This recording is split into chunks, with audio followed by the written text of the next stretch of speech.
As we enter the spring season, the days are getting longer and warmer, and the snow is starting to melt away in the forest.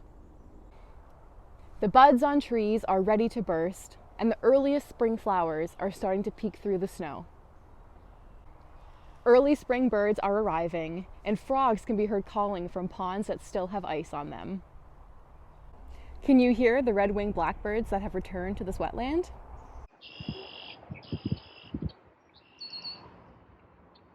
The onset of spring is an exciting time, and getting out in nature is a great way to enjoy the change of seasons and look after your health.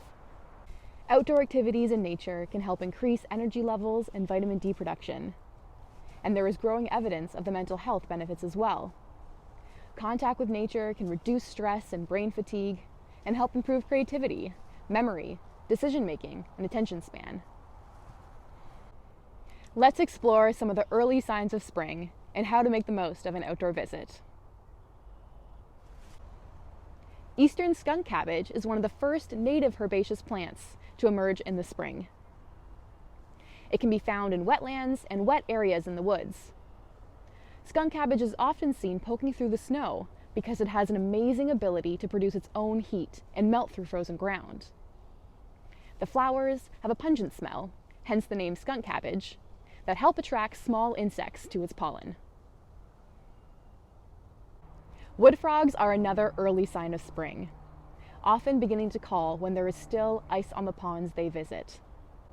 In the winter, wood frogs are hibernating in the forest, under logs or leaf litter, and as soon as the weather warms, they make their way to wetlands to breed. Listen for males calling in late March with their duck-like quacks.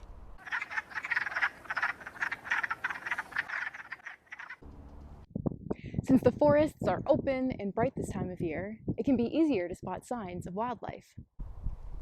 The pileated woodpecker leaves a distinct mark on dead and dying trees.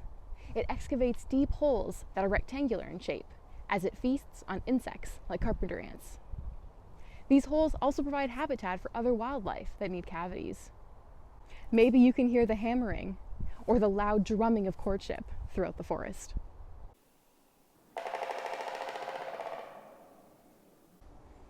Deciduous trees, or the ones that shed their leaves in the fall, are signaled of spring's arrival by the longer daylight hours.